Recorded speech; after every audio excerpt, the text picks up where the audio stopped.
Doctor ortho Ayurvedic oil और capsule, अब दर्द भी घुटने टेकेगा। चंडीगढ़ में विधायकों के लिए प्रशिक्षण कार्यशाला आयोजित। हरियाणा विधानसभा में हुआ आयोजन। विशेषज्ञों ने संसदीय समिति की भूमिका और कार्य प्रणाली पर दिया प्रशिक्षण।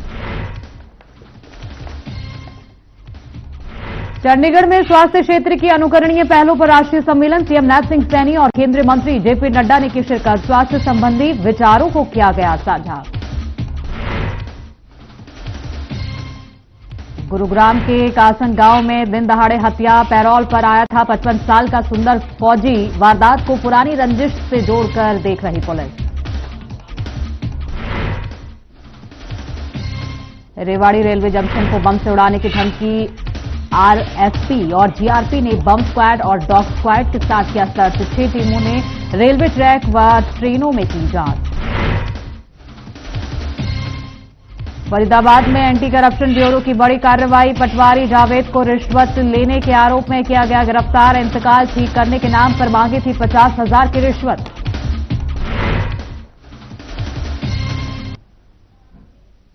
नमस्कार, मैं हूं आपके साथ सोनिया। बुलेटिन की शुरुआत करेंगे। चंडीगढ़ में श्रेष्ठ एवं अनुकरणीय प्रथाओं का राष्ट्रीय शिखर सम्मेलन पर कार्यक्रम का आयोजन किया गया, जिसमें केंद्रीय मंत्री जेपी नड्डा ने शिरकत की। इस मौके पर सीएम नैब सिंह सैनी और स्वास्थ्य मंत्री आरती सिंह राव भी मौजूद रही। इस मौके पर सीएम सैनी ने संबोधित करते हुए कहा कि आज का ये अवसर देश के सार्वजनिक स्वास्थ्य तंत्र के भविष्य को दिशा देने वाला एक महत्वपूर्ण पड़ाव है। 2 दिन तक चलने वाले इस सम्मेलन में इस क्षेत्र में देश भर में की जा रही श्रेष्ठ अनुकरणीय पहलों को साझा किया जाएगा। ये सम्मेलन देश के स्वास्थ्य क्षेत्र की श्रेष्ठ सेवाओं और नवाचारों को प्रस्तुत करने का महत्वपूर्ण मंच सिद्ध होगा।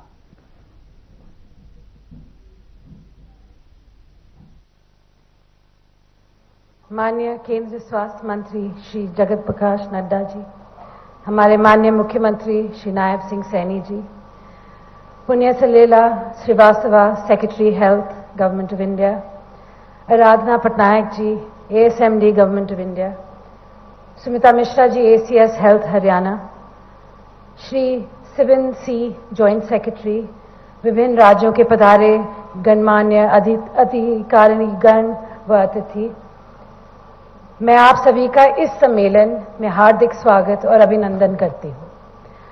हरियाणा के माननीय मुख्यमंत्री जी के मार्गदर्शन में स्वास्थ्य विभाग उल्लेखनीय प्रगति कर रहा है।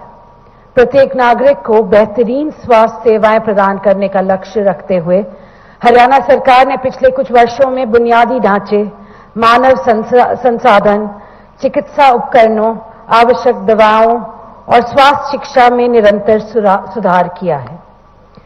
राज्य के सभी मेडिकल कॉलेज, जिला एवं उपमंडल अस्पताल, सीएचसीज, पीएचसीज व आयुष्मान आरोग्य मंदिर के माध्यम से अच्छी स्वास्थ्य सेवाएं प्रदान कर रहा है। माननीय केंद्रीय स्वास्थ्य मंत्री जी का मैं धन्यवाद करती हूं, जिन्होंने हरियाणा को एम्स दिया, नेशनल कैंसर इंस्टीट्यूट दिया तथा एनसीडीसी जैसी संस्थानों का वरदान दिया। हाल ही में प्रधानमंत्री जी ने सर्विकल कैंसर के बचाव के लिए एचपीवी का टीकाकरण सारे देश में शुरू किया है। वे उनकी दूरदर्शिता एवं महिलाओं के स्वास्थ्य के प्रति संवेदनशीलता का प्रतीक है। स्वास्थ्य के क्षेत्र में बजट में माननीय मुख्यमंत्री जी ने बहुत बढ़ोतरी की है। जो बजट वर्ष 2014 में 2,640 करोड़ था, वह इस वर्ष 14,000 करोड़ कर दिया गया है। आज मेरे लिए ये परम सौभाग्य का दिन है। स्वास्थ्य सेवाओं की अनुकरणीय पहलों को लेकर के आज ये नेशनल समिट का आयोजन यहाँ हुआ है। आज इस उद्घाटन अवसर पर केंद्रीय स्वास्थ्य एवं परिवार कल्याण मंत्री भारत सरकार परम आदरणीय जगत प्रकाश नड्डा जी, हरियाणा की हमारी स्वास्थ्य मंत्री सुश्री कुमारी आरती राव जी,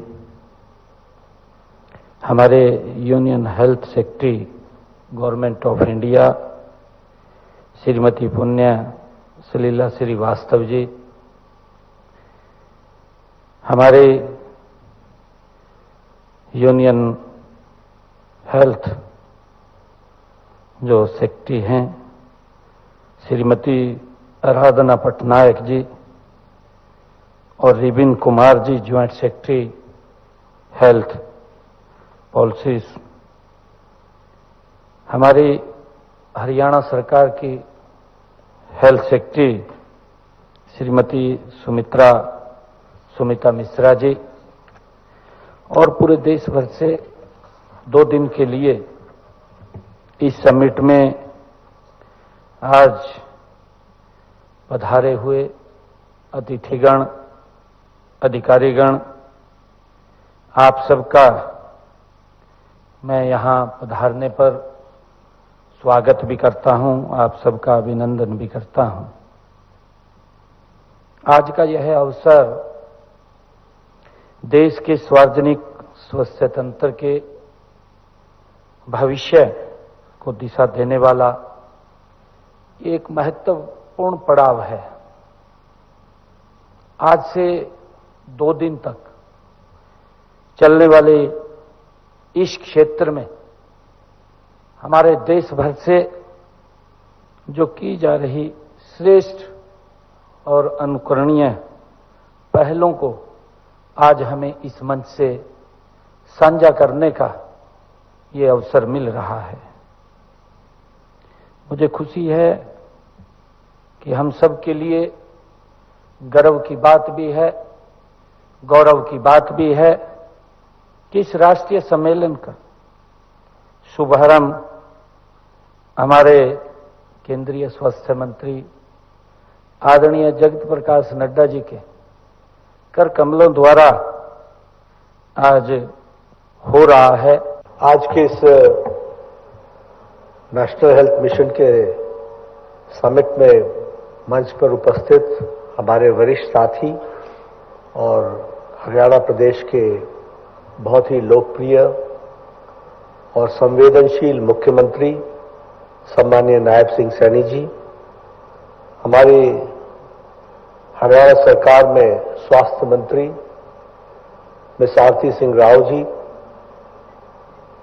हमारे health secretary government of India ministry of health and family welfare Shrimati Punya Salila Srivastava ji, doctor Sumita Mishra ji जो additional chief secretary government of Haryana, Shrimati Aradhana Patnaik ji additional secretary mission director अपने ministry of health and family welfare, Shri Sibin C joint secretary ministry of health and family welfare, हमारे सभी प्रदेशों से आए हुए health के secretaries और हमारे मिशन डायरेक्टर्स और हमारे वरिष्ठ ऑफिसर्स और हमारे प्रिंट मीडिया और इलेक्ट्रॉनिक मीडिया के साथी देवी और सज्जनों, आज हम सब के लिए बहुत ही सौभाग्य की बात है कि हम सबके बीच में आज हरियाणा के मुख्यमंत्री उपस्थित हैं श्री नायब सैनी जी। सबसे पहले तो उनको मैं धन्यवाद देना चाहता हूं जिन्होंने हमारे इस समिट की मेजबानी के लिए इस हरियाणा को स्वीकारा और बहुत अच्छी मेजबानी जो आपने की है और हेल्थ को जो आपने प्रायोरिटी दी है आपके खुद के व्यक्तिगत उपस्थिति से, उसके लिए मैं विशेष करके धन्यवादी हूं।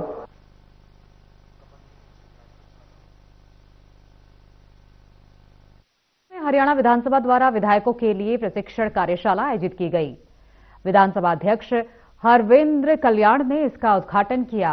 विशेषज्ञों ने संसदीय समितियों की भूमिका और कार्य प्रणाली पर प्रशिक्षण दिया। कार्यशाला का उद्देश्य विधायकों को कमेटियों के कार्य की विस्तृत जानकारी देना था।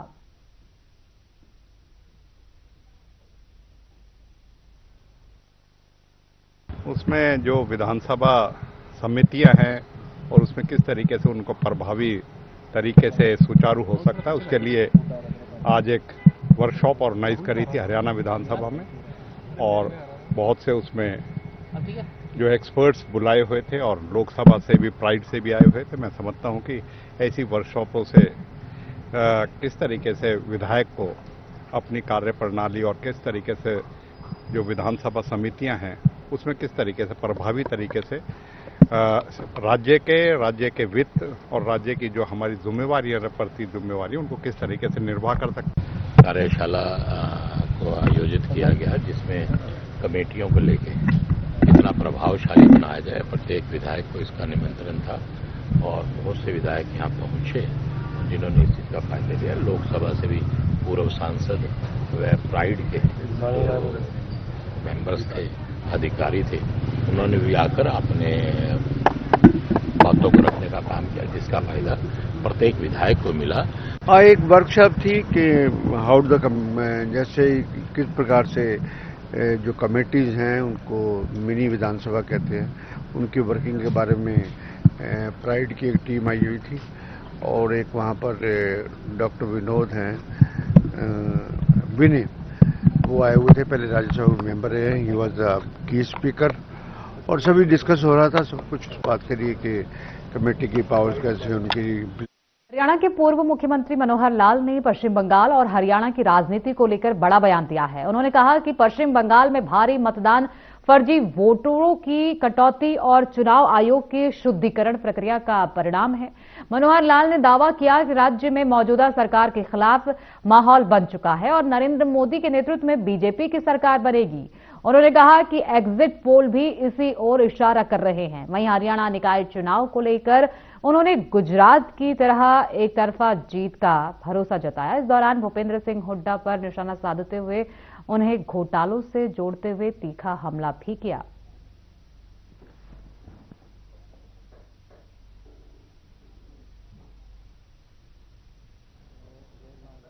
देखिए, हमने इस लोकसभा क्षेत्र में हर गांव में विकास के काम पूरे हों। कुछ कामों का चयन किया हुआ है ताकि वो जिले के हर गांव में 198 पंचायतें हैं। आज 35 गांव के सरपंच बुलाए हुए थे और उन सब गांव में एक एक गांव की चर्चा हमने की। कौन सा गांव हो गया, काम हो गया, कौन सा अधूरा है। अधूरे कामों की जानकारी सब अधिकारियों को दे दी है और अधिकारियों ने अपने अपने हिसाब से समय लिया है। किसी ने 10 दिन का, किसी ने 20 दिन का, किसी ने 2 महीने का। जितना बड़ा काम होता है उसमें समय थोड़ा ज्यादा लगता है। यमुनानगर के लोहगढ़ में बाबा बंदा सिंह बहादुर का भव्य स्मारक करीब 100 करोड़ की लागत से बनाया जाएगा। पूर्व मंत्री कंवरपाल गुर्जर ने निर्माण स्थल का दौरा कर प्रोजेक्ट की प्रगति का जायजा लिया। स्मारक में किला, थिएटर और ऐतिहासिक वस्तुओं का संग्रहालय बनाया जाएगा। साथ ही इसे पर्यटन स्थल के रूप में विकसित किया जाएगा। गुर्जर ने राजनीतिक बयान देते हुए बंगाल, असम में बीजेपी की सरकार और पंचकुला चुनाव में बड़ी जीत का दावा किया।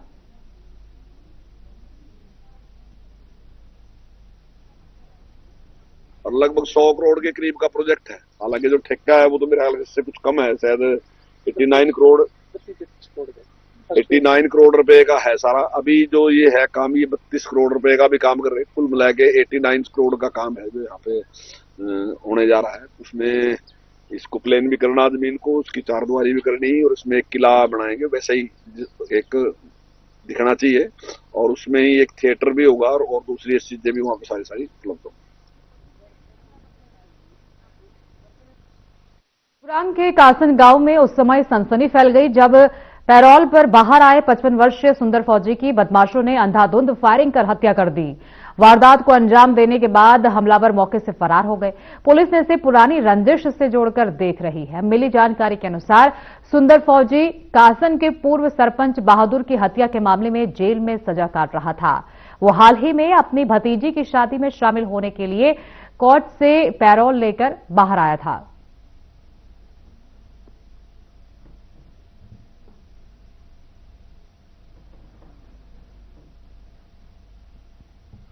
मेरे पति पे चलिए और ये बहादुर के दोनों बेटे और सतपाल के दोनों बेटे, सतपाल और उनकी सतपाल की वाइफ और एक भोले का कोई गणेश है, मैं शकल से नहीं जानती, मैं गांव में कम निकलती बढ़ती हूँ।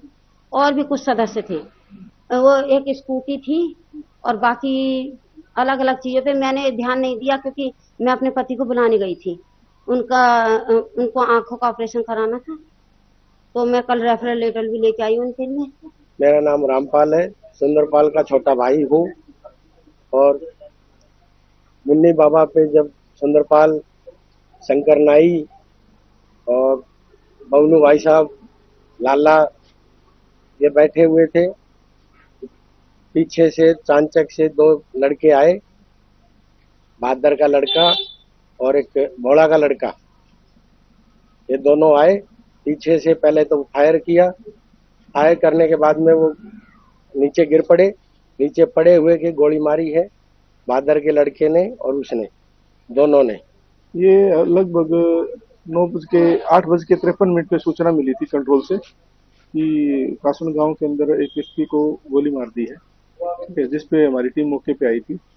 और अभी हमने आसपास के कैमरे देखे हैं, तो हमारी इन्वेस्टिगेशन अभी जारी है। मौके पे अभी जो व्यक्ति था जिसको गोली लगी है, उसका नाम सुंदर फौजी है, 55 साल इसकी उम्र है।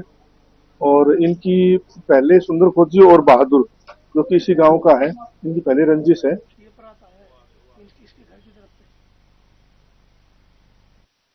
अंबाला रिंग रोड से गांव पंजोखरा साहिब की कनेक्टिविटी आसान बनाने के लिए 3 अंडरपास और 1.5 किलोमीटर सर्विस लेन बनाई जाएगी। ऊर्जा मंत्री अनिल विज ने NHAI अधिकारियों के साथ बैठक कर योजना की जानकारी दी। अंडरपास और सर्विस लेन के गांव के लोगों को दोनों ओर आने जाने में सुविधा होगी। करीब 40 किलोमीटर लंबी रिंग रोड परियोजना ट्रैफिक जाम कम करने और कनेक्टिविटी सुधारने के लिए बनाई जा रही है।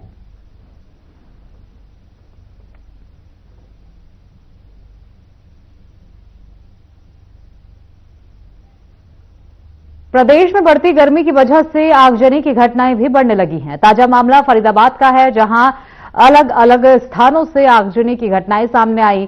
पहली घटना सदर थाना क्षेत्र के मलेरना गांव से शाहपुर जाने वाले रास्ते पर स्थित एक रबर फैक्ट्री में हुई। फैक्ट्री में शॉर्ट सर्किट की वजह से आग लगी। फैक्ट्री के पीछे रखा रबर का सामान आग से जल गया और लिपटे तेजी से फैलने लगी। आग की सूचना मिलते ही फैक्ट्री में काम कर रहे कर्मचारी सुरक्षित बाहर निकल आए। IMT से दमकल विभाग की करीब 5 गाड़ियां मौके पर पहुंची। करीब 1 घंटे की मशक्कत के बाद आग पर काबू पाया गया। तो वहीं दूसरी तरफ सेक्टर 58 थाना क्षेत्र में लकड़ी के गोदाम में हुई गोदाम में शॉर्ट सर्किट के कारण आग लगने से लकड़ी के गेट, बेड, सोफा और अलमारी जलकर राख हो गए। सेक्टर 25 से दमकल विभाग की 2 गाड़ियों ने मौके पर पहुंचकर आग पर काबू पाया। तीसरी आगजनी की घटना जाटोना गांव के पास एक केमिकल कंपनी में सामने आई। आग से उठे काले धुएं से गुब्बार के कारण आसपास के लोगों को काफी परेशानी हुई। दमकल विभाग की 3 गाड़ियां मौके पर पहुंची और आग बुझाने का काम शुरू किया। दमकल कर्मियों ने कड़ी मशक्कत के बाद कंपनी में लगी आग पर काबू पा लिया।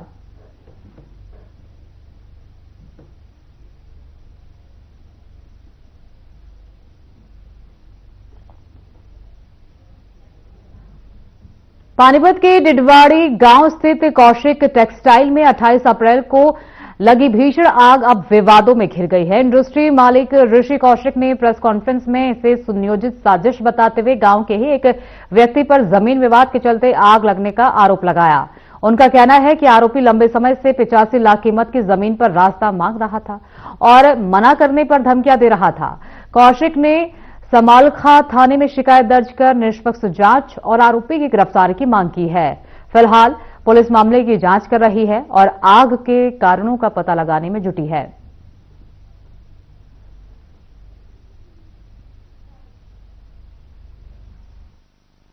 मैं ऋषि कुमार पुत्र श्री ताराचंद गांव डिडवाड़ी से हूँ।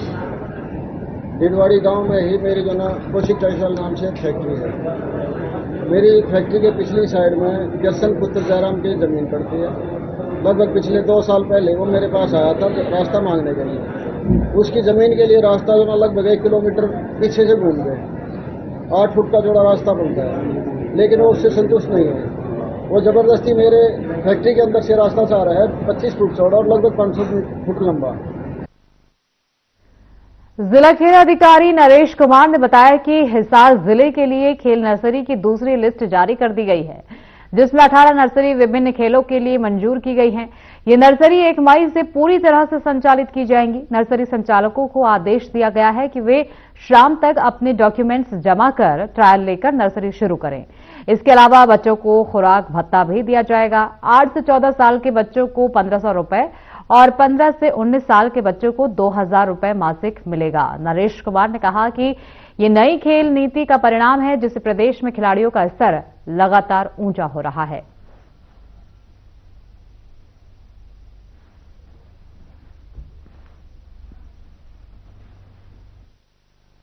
खेल विभाग द्वारा हमारे यहाँ एक दूसरी लिस्ट जिला हिसार को आवंटित की गई है नर्सरीज की, जो कि 1 मई से सुचारू रूप से संचालित कर दी जाएंगी। ऐसे आदेश जारी कर दिए गए हैं और नर्सरी संचालकों को यह भी आदेश जारी कर दिए गए हैं कि वो अपने डॉक्यूमेंट्स 30 तारीख तक यहाँ जमा करा के ट्रायल लेके और अपनी नर्सरियाँ 1 तारीख से 1 मई से शुरू कर दें।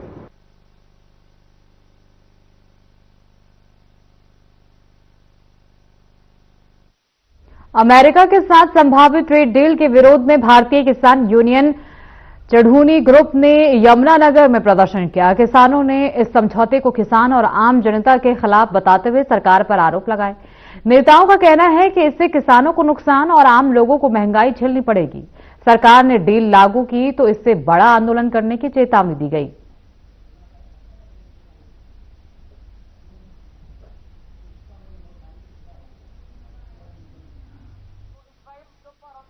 आज भारतीय किसान यूनियन चढ़ूनी के द्वारा पूरी देश में जो अमेरिका के साथ ट्रेड डील होने जा रही है, कृषि समझौते जो होने जा रहे हैं, उनके विरोध में हर जिला मुख्यालय पर प्रदर्शन है और प्रधानमंत्री के नाम ज्ञापन देना है। उसी के तहत आज यमुनानगर के किसान भी यहाँ जगाधरी मंडी में इकट्ठे हुए हैं और यहाँ से प्रदर्शन करते हुए डीसी कार्यालय तक जाएंगे और डीसी साहब को ज्ञापन देंगे प्रधानमंत्री के नाम। किसानों की मांग है कि जो डील अमेरिका के साथ और अन्य देशों के साथ कृषि समझौते होने जा रहे हैं, अगर वो समझौते होते हैं उसके तहत जो अनाज है, जो दूध है, जो दालें हैं, जो मच्छी है, वो जो है अमेरिका से सस्ते दामों पर यहाँ पर आएगी और यहाँ का किसान और मजदूर जो है बर्बाद होगा। यहाँ की फसलें जो है एमएसपी पर नहीं बिकेंगी।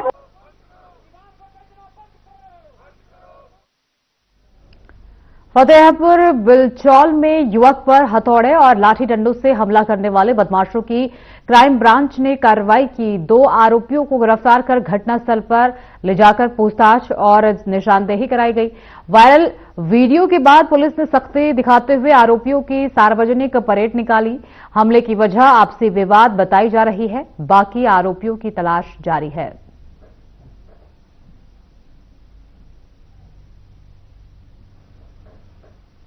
ये 26 तारीख की घटना है, जिनमें हमें शिकायत मिलने पर गैर इरादत हत्याओं के तहत हमने मामला दर्ज किया था।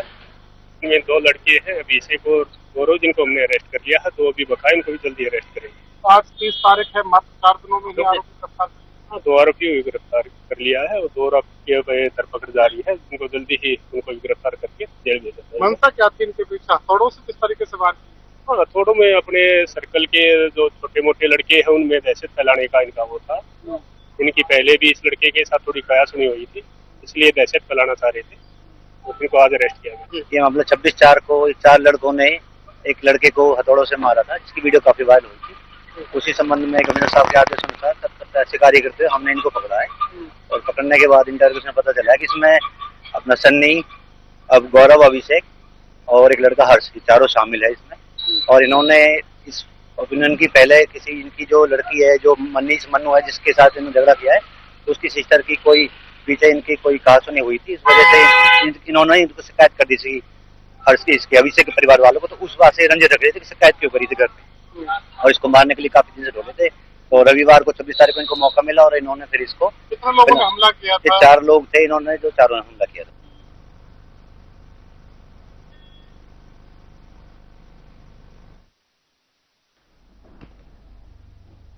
एंटी करप्शन ब्यूरो ने पटवारी जावेद को 25,000 रुपए रिश्वत लेते गिरफ्तार किया है। आरोपी इंतकाल ठीक करने के नाम पर 50,000 रुपए की मांग कर रहा था। पीड़ित ने इसकी शिकायत एसीबी को दी, जिसके बाद जाल बिछाया गया। तय योजना के तहत पीड़ित 25,000 रुपए लेकर पहुंचा। शक होने पर पटवारी ने रकम अपने सहायक को थमा दी, जो टीम को देखकर फरार हो गया। एसीबी ने मौके से पटवारी को पकड़ लिया और आगे की जांच शुरू कर दी है।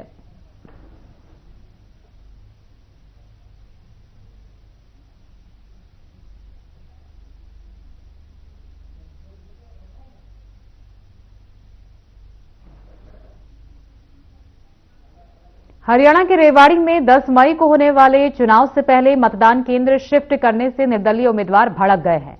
उन्होंने भाजपा उम्मीदवार पर अपने प्रभाव को इस्तेमाल कर मतदान केंद्र को स्टेडियम से बदलकर अपनी अवैध सोसाइटी में शिफ्ट करवाने के आरोप लगाते हुए चुनाव पर्यवेक्षक, जिला निर्वाचन अधिकारी और सांसद के सामने अपनी शिकायत दर्ज कराई है। अपनी शिकायत में मतदान केंद्र दोबारा स्टेडियम में शिफ्ट नहीं करने पर मतदान के बहिष्कार की चेतावनी भी दी है।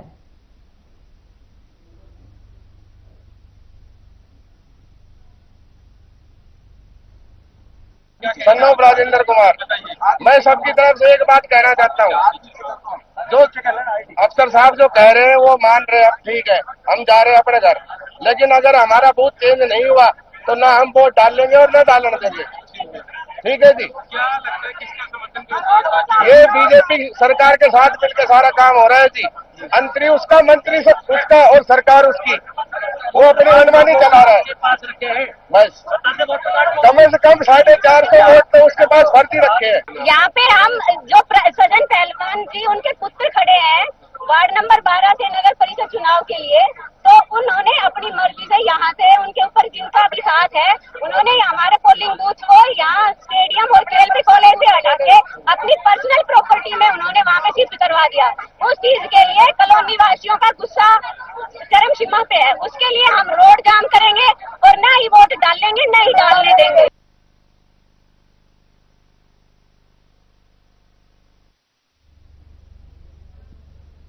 बुलेटिन में फिलहाल के लिए इतना ही। आगे की तमाम खबरों के लिए बने रहिए हमारे साथ।